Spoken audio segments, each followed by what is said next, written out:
নাহনু নাকুসসু আলাইকা আহসানাল কসাস বিমা আওহাইনা ইলাইকা হাযাল কুরআন। সারা পৃথিবীতে যত গদ্য পদ্য উপন্যাস কবিতা আবৃত্তি যা কিছু আমরা পড়ি, যা কিছু আমরা স্মৃতিতে ধারণ করি, যেগুলি মুখে প্রকাশ করি, কলমের কালি দ্বারা প্রকাশ পায়, এক কথাতে পৃথিবীতে যত রকমের কথা, কবিতা, যত রকমের গল্প আছে, আল্লাহ সুবহানাহু ওয়া তাআলা বলছেন সর্বোত্তম কথা, সর্বোত্তম গল্প আমি আল্লাহ পবিত্র আল কোরআনে লিপিবদ্ধ করে দিয়েছি।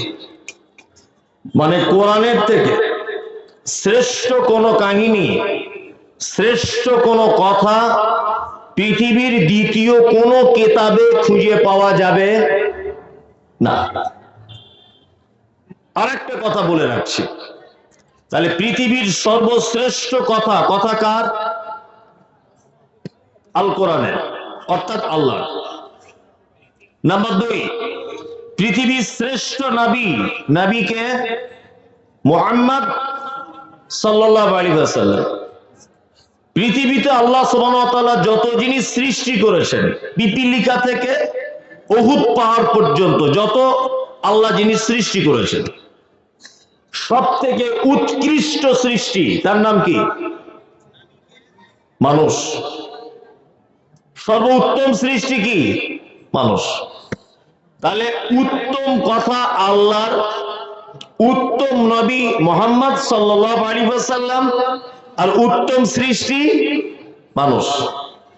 তার মানে স্রষ্টার মূল্যবান কথা বর্তমানে শোনানো হচ্ছে কাদের? উন্নত সৃষ্টিকে, তাই না?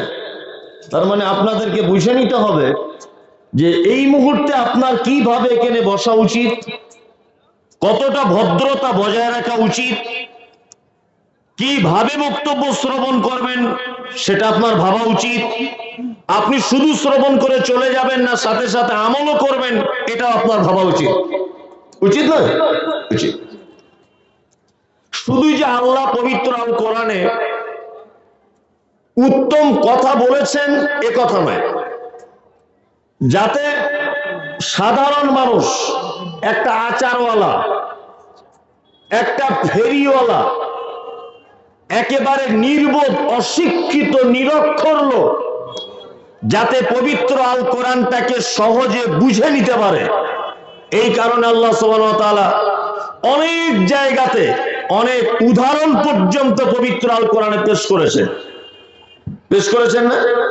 পেশ করেছেন। আচ্ছা বলুন, এখানে যারা বসে আছেন সবাই যে উচ্চ শিক্ষিত তা তো নয়, তাই না? এখানে তো এমন লোক আছেন যারা নামটাও লিখতে পারেন না, আছে না? আছে।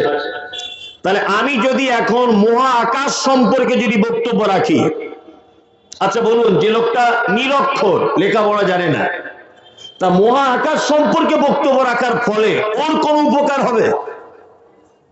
হবে বলুন? হবে না। আমি যদি এখন গ্যালাক্সি নিয়ে আলোচনা করি, তারকা নিয়ে আলোচনা করি, মহাসমুদ্রের গভীরের কি আছে এই নিয়ে যদি আলোচনা করি, তাহলে একজন অশিক্ষিত মানুষের কোন উপকার হবে না। ঠিক সেম আল্লাহ সুবহানাহু ওয়া তাআলা পবিত্র আল কোরআনে এমন কিছু শব্দ চয়ন করেছেন যেগুলি একেবারে নির্বোধ, অশিক্ষিত, গেওয়ার গ্রাম্য পরিবেশে গড়ে ওঠা মানুষটিও যাতে বুঝতে পারে, তার একটা জ্বলন্ত প্রমাণ আপনাকে আমি দিই। আচ্ছা, বর্তমানে কিছু মানুষ আছে তারা নিজে দাবি করে যে আমরা হলাম নাস্তিক। দাবি করে নাস্তিক। ওর দাবিটা কি? মানুষ এমনিতেই জন্ম হয়, মানুষ এমনিতেই মৃত্যু হয়, বৃষ্টি এমনিতেই হয়, গাছে আমের মুকুল এমনিতেই ধরে, নদীর পানি কখনো ভাটাতে কখনো উজানে, এটা এমনিতেই হয়, সূর্য এমনিতে ওঠে, এমনিতেই ডুবে যায়। এটা একজন নাস্তিকের ধারণা। কি বললাম বুঝতে পারছেন?